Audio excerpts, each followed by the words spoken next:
Okay, so actually I think today is the last lecture, because next week is the assignment, and then the week after we might have a question hour, but only if necessary. So I guess today we will get through the all the stuff about panel data.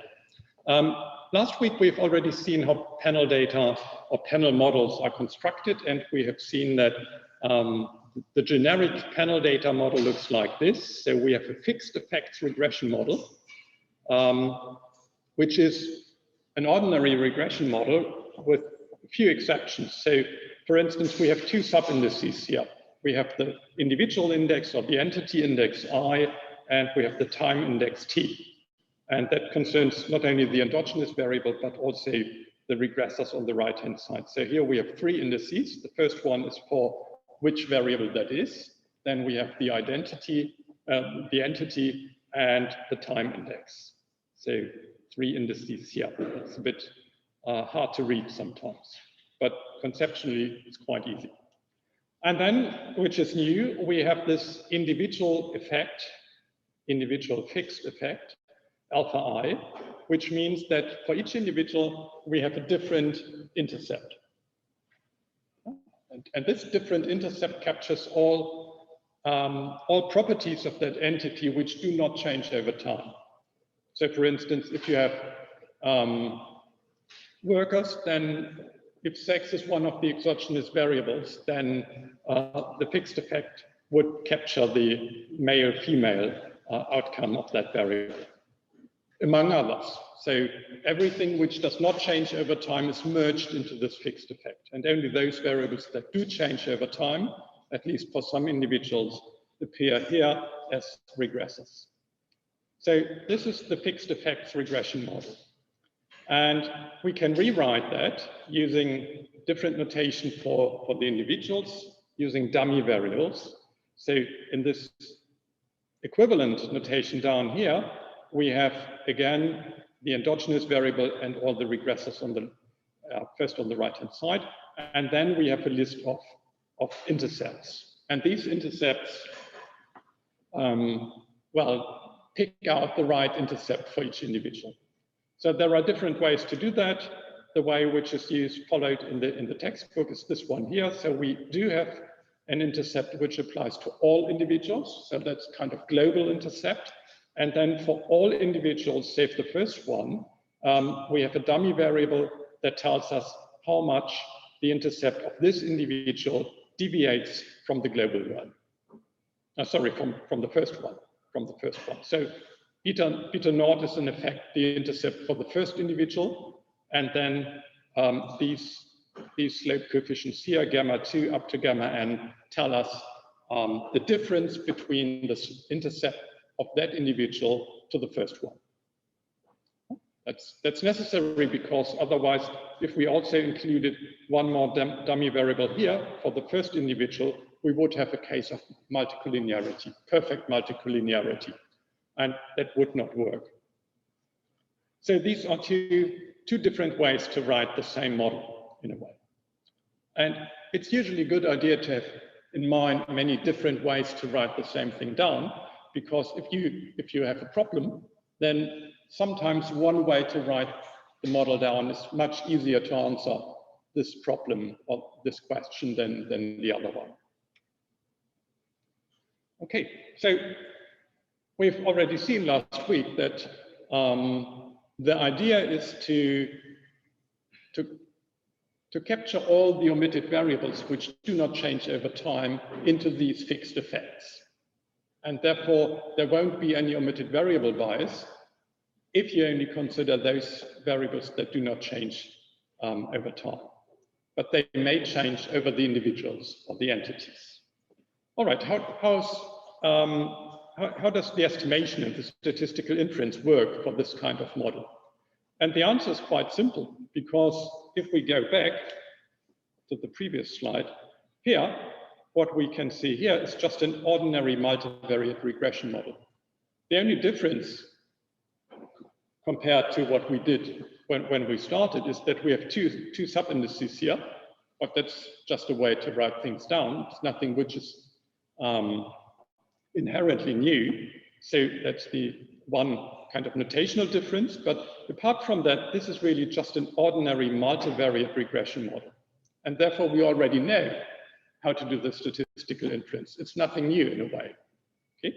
So since we include some dummy variables here, it might be a technical problem, or it might be quite cumbersome, because if we have, say, 5,000 individuals, we would have 5,000 dummy variables here, which won't work in a computer. But thinking about this problem, thinking about this approach is alleviated if we realize that this is just an ordinary multivariate regression model.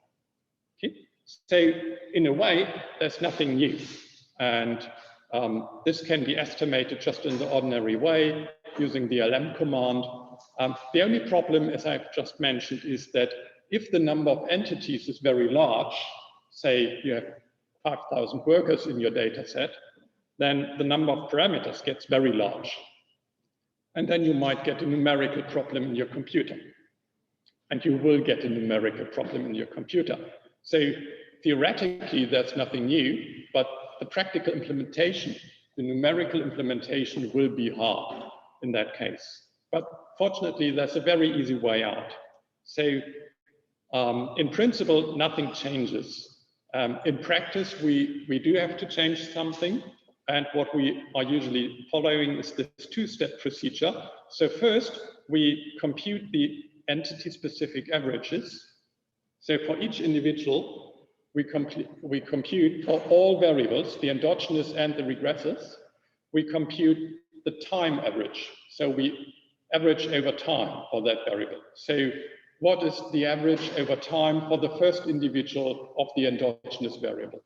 What is the average over time of the first regressor of the first individual, and so on. So we compute these time averages. And then we use these time averages for each entity to de-mean. Mean is the average, so we de-mean, we subtract the mean from each variable.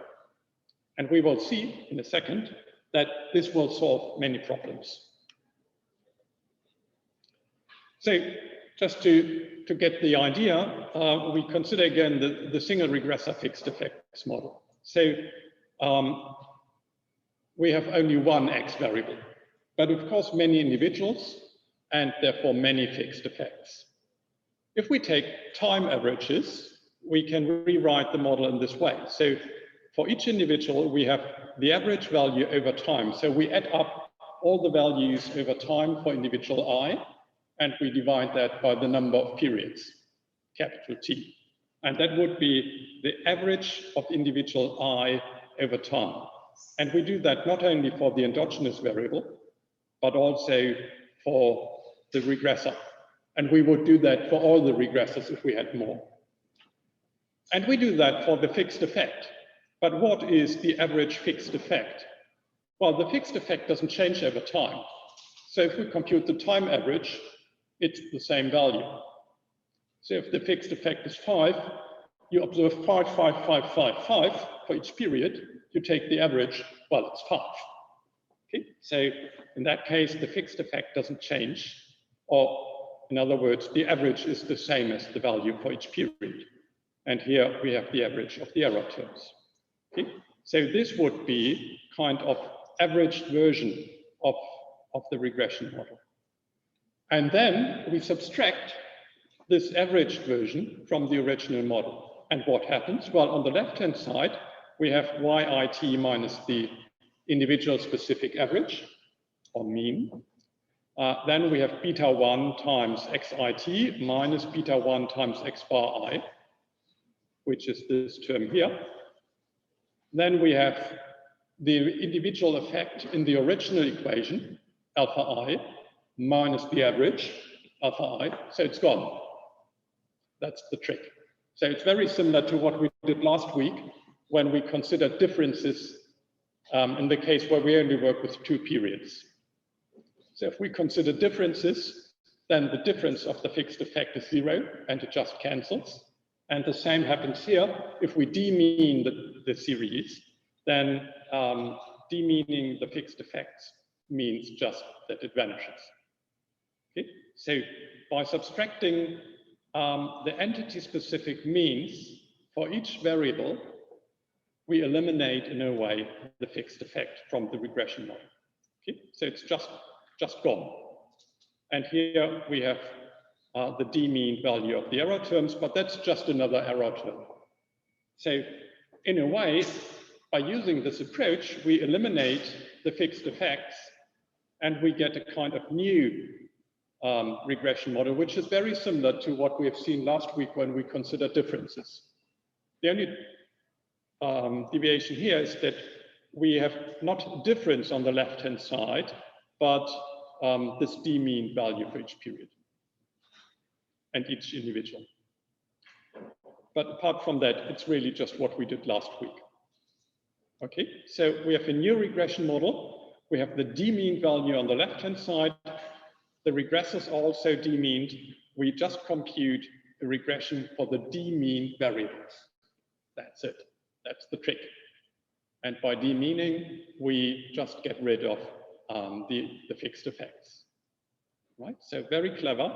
And once you do this, it's very easy to estimate this model because the number of parameters is pretty small here. How many parameters do we have?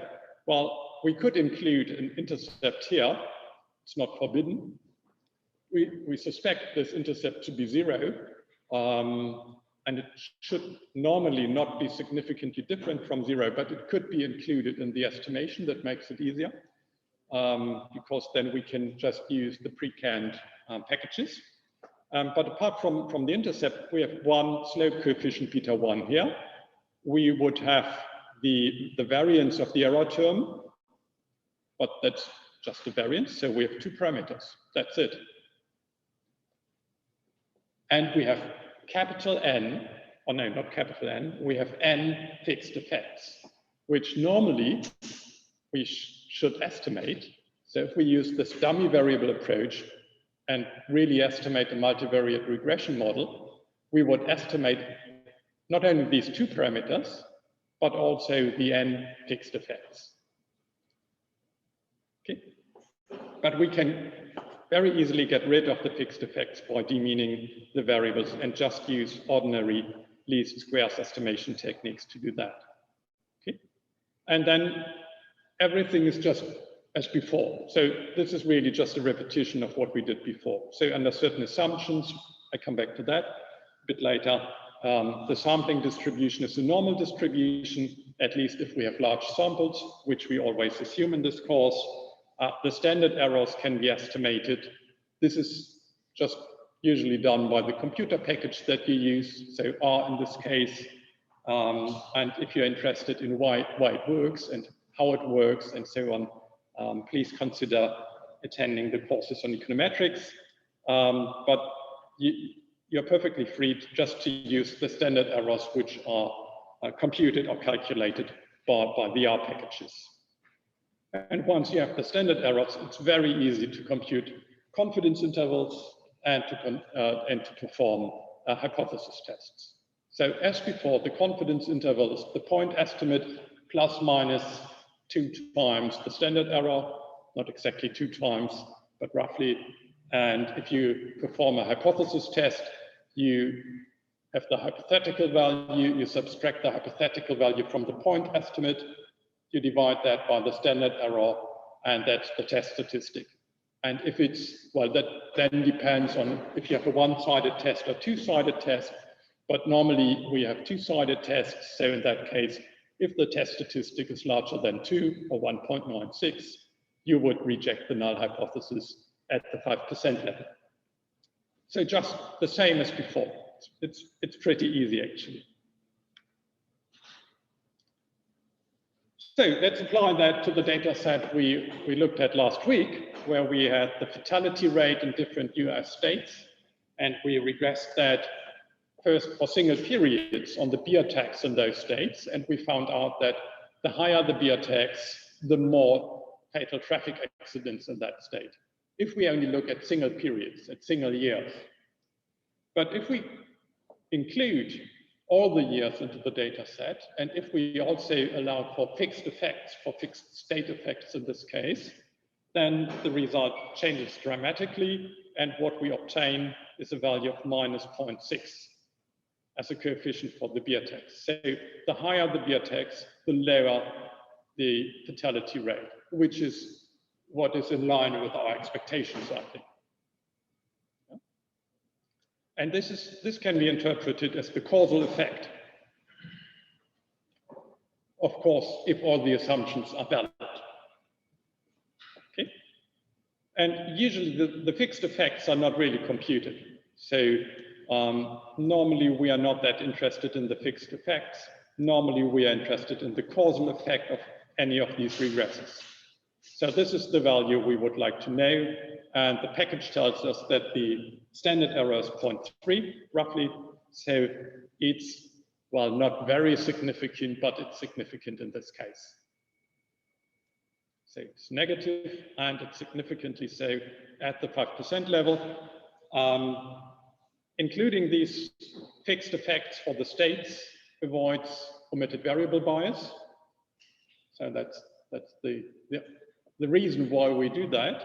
We avoid omitted variable bias, which arises from factors which do not change over time.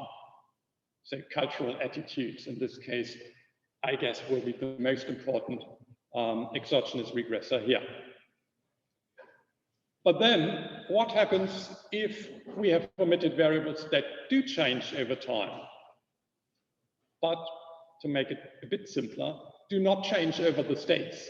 So for instance, the overall safety improvements in cars. So that affects all the states at the same time. And if the cars get safer over time, this does not only apply to certain states, this applies to all states at the same time. So we might not only have variables that do change over entities, but not over time. We might also have variables that do change over time, but not over the entities. Okay? And this is called fixed time effects, or time fixed effects. And that's really just the same. We only swap I and T. We only swap the indices, but let's write that down. So for instance, how could we control for variables that are constant over the entities, but do change over time? So for instance, safety measures in cars, which affect not only a single state, and I think it's reasonable to assume that in the US it affects all states at the same time and in the same manner. Okay? So in that case, we augment our model and we include, or explaining the endogenous variable, not only the intercept and the first regressor, the ordinary regressor X, but also fixed entity effect. That's the one we already had. And we add another one here, which is a fixed time effect. I think it's usually called fixed time effect, not time fixed effect. Not sure actually. All right, so we include a variable here, which changes over time, but not over I. While here, it changes over I, but not over T. All right? So ST here might stand for the safety of cars. And if we omit that, well, we have just an ordinary case of omitted variables.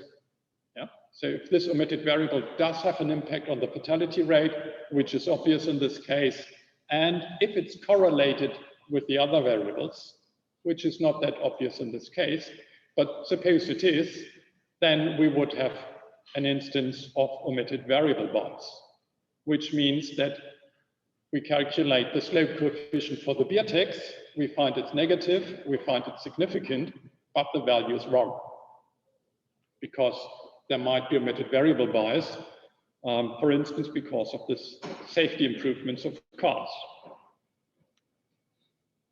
What could we do? It's actually not much different from what we did before. Let's disregard for a moment the fixed entity effects. So let's drop the ZI. So here we have the model where we have the usual regressor X and the fixed time effects ST. but no fixed individual effects or entity effects. Okay?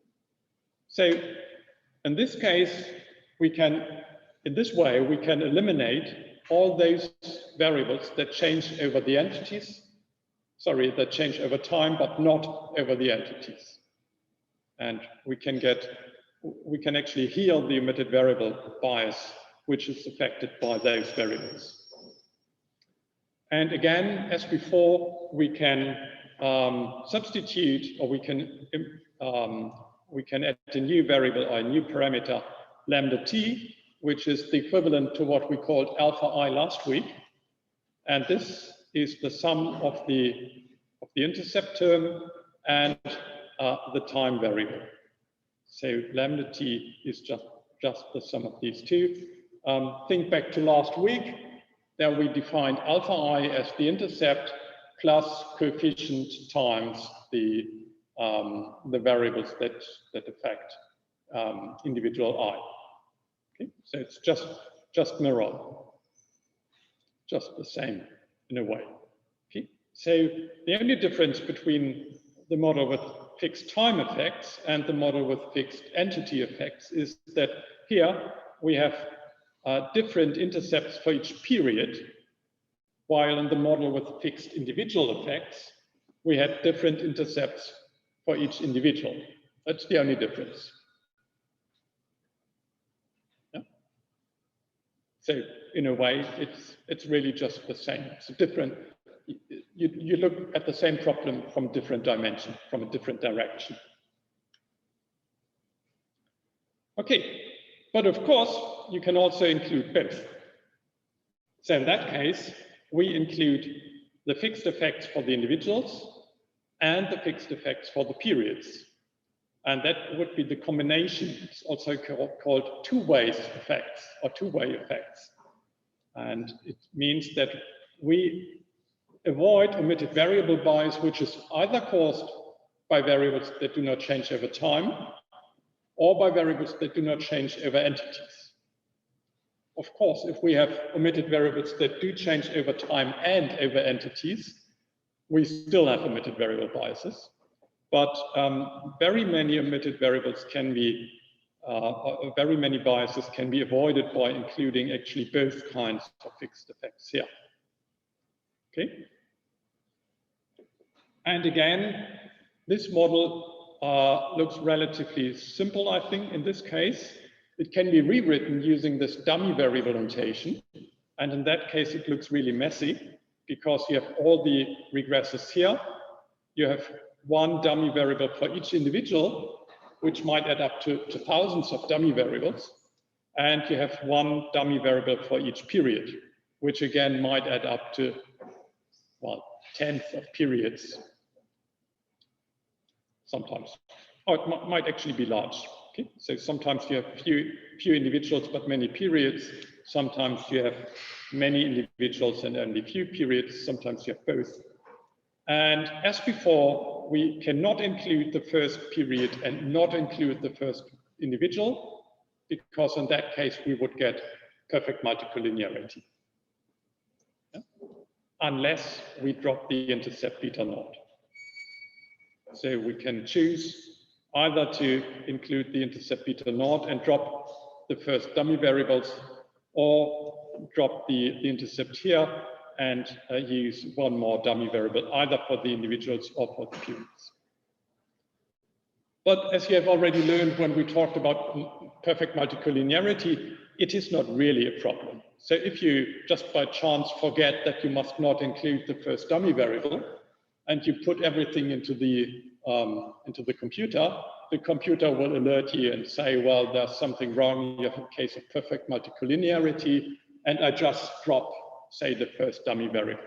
So for the practical implementation, it's not really a problem. If you for some reason forget to drop one of the dummy variables, then the computer will rectify that for you.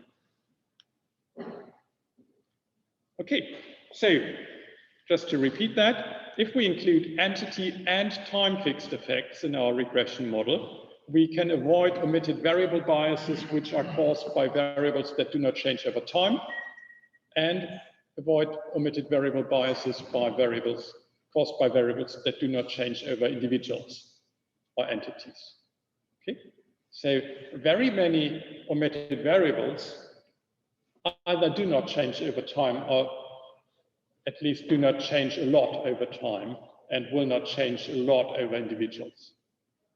So the validity, if you want to assess the outcome of such an empirical study, the validity, if these effects are included, is much higher, and you can put much more confidence in the estimation of the causal effects if these panel data are used, which is why panel data are actually used a lot in empirical applications nowadays. So you should make yourself familiar with working with panel data. All right.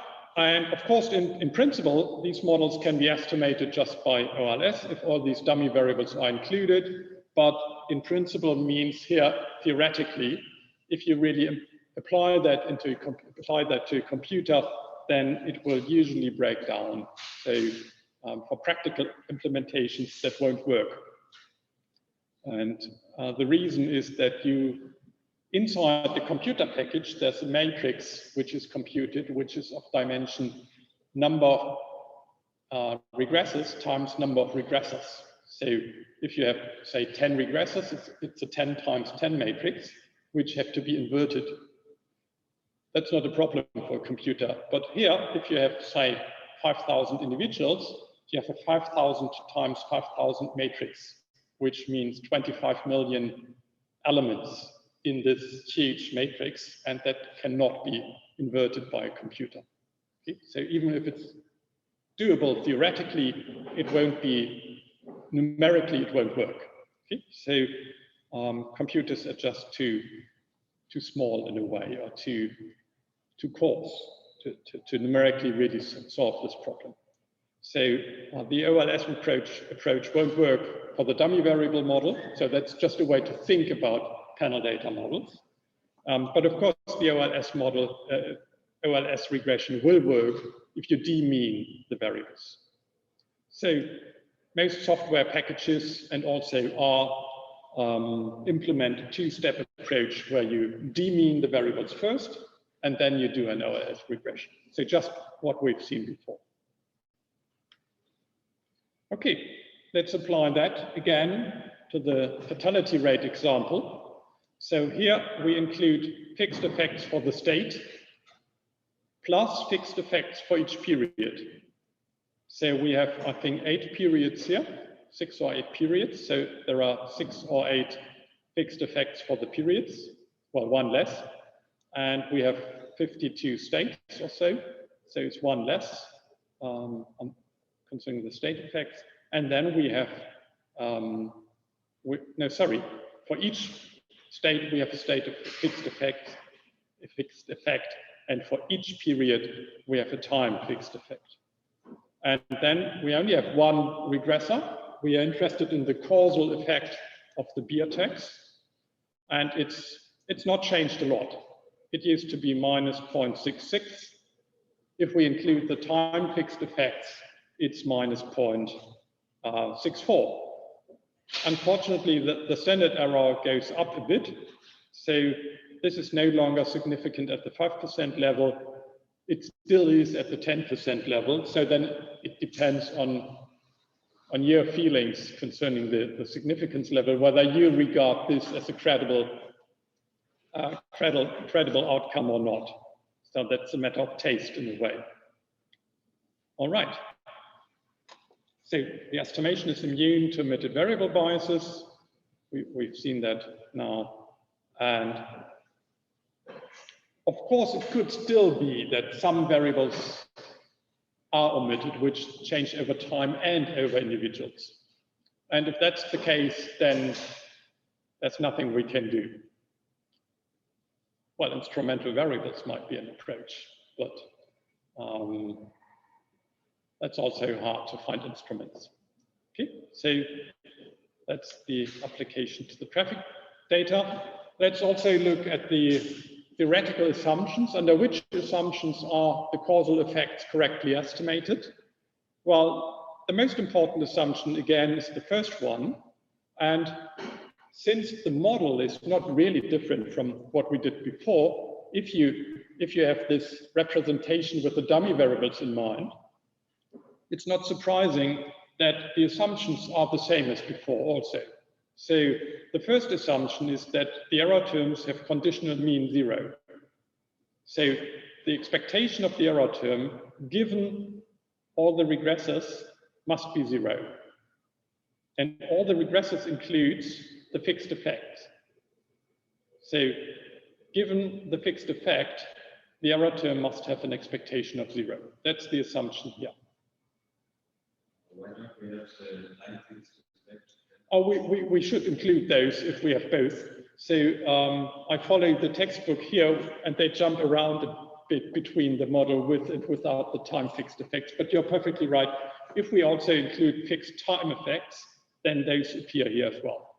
So then we would have lambda t in addition, or only lambda t if we only had time effects, but no individual effects, of course. Yeah, that's correct. Okay. All right. So please note that the individual effects may be correlated with the axis. That's perfectly allowed here. So for instance,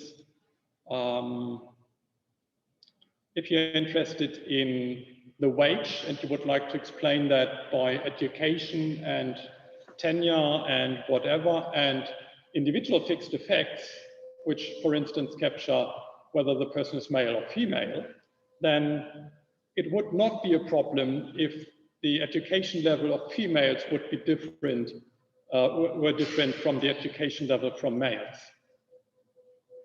So it's perfectly allowed that the fixed effects are correlated with the other regressors. But they must not be correlated with the error term. And that's not surprising. We've seen that again and again. If we have correlation between the error term and the axis, then think of this scatter plot where the cloud of points is just, where the cloud of points is just shifted because the error terms tend to be positive for large axis and negative for small axis, or vice versa. And in that case, of course, the estimated regression line is different from the true one. And since we are interested in the true one, if we want to know the causal effect, that's a problem. Okay, and the other assumptions don't change. So that's really exactly the same as before.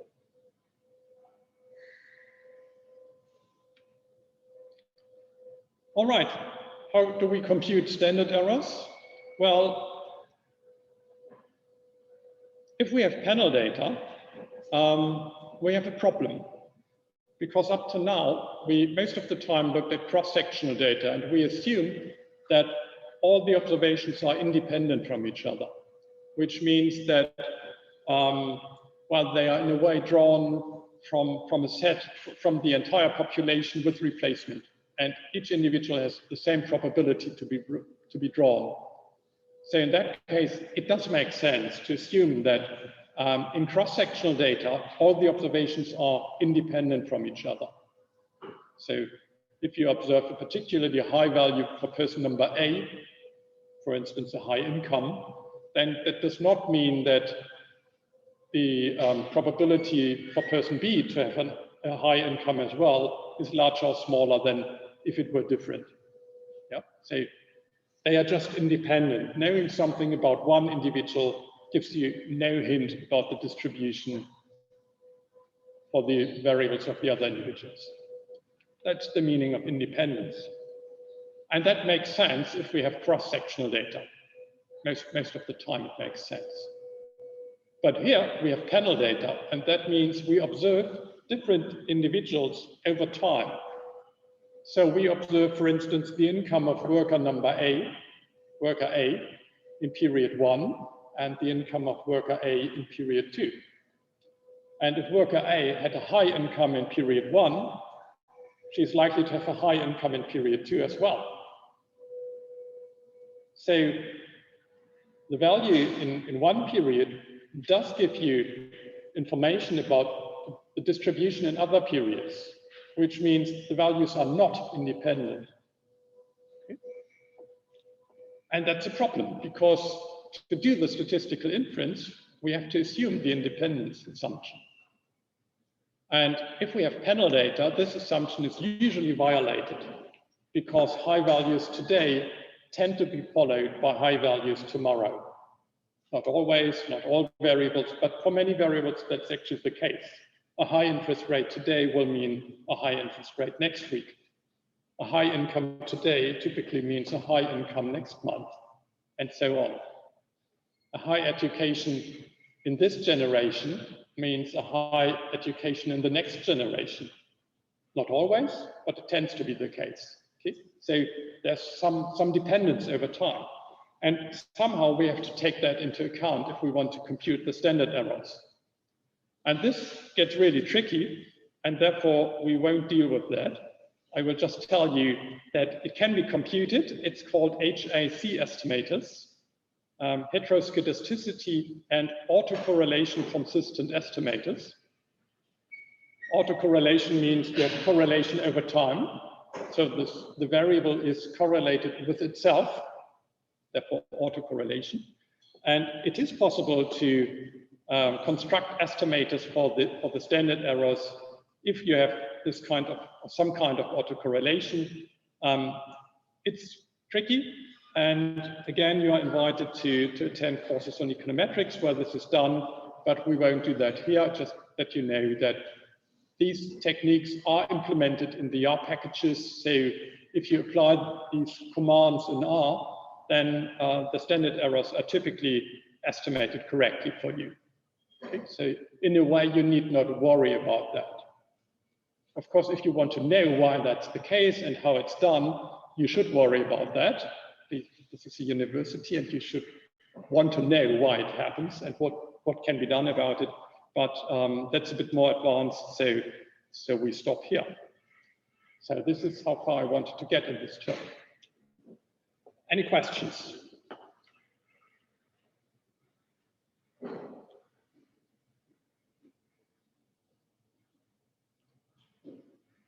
How would we combine these variables and on data regression? Is that possible, or can't be? What kind of regression? It's not a variable and yes. Well, let me just go back a few slides. And as I said, it's usually a good idea to have many representations in mind of the same model. So in this case, let's look at the fixed effects model without time effects. You can represent the model either this way or using these dummy variable representation. And if you use this dummy variable representation, it's just an ordinary multivariate regression model. Okay? So in a way, there's nothing new here. It's, of course, a large number of variables and so on, but in principle, it's nothing new. So it's just a tricky set of dummy variables, which we include here. And if we now assume that, say, the first regressor X1 is an endogenous regressor, which we would like to fix by an instrumental variable, then we would use instrumental variable techniques. So we need a valid instrument, it must be exogenous, and it must be relevant. And if we have that, then at least in principle, we would just approach the problem as before. So the answer is, it's always a good idea to have many representations in mind, because then you can think about the same problem from a different angle. And sometimes it's very easy then. For the practical implementation, that's of no help, of course, because finding an instrument which is exogenous and relevant is, again, difficult. Yeah, good question. Thanks. Other questions?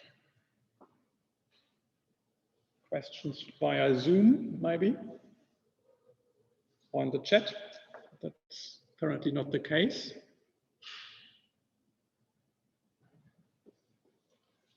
All right.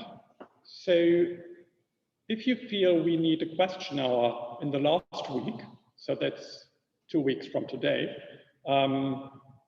just send an email with your questions. And if there are enough questions, I will send around via the newsletter an email telling you that we will have a question time in the last week.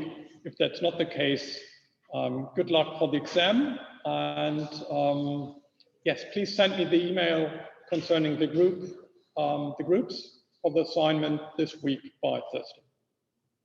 All right, and thanks for coming, and I hope to see you again in other courses in econometrics. Thanks, bye-bye.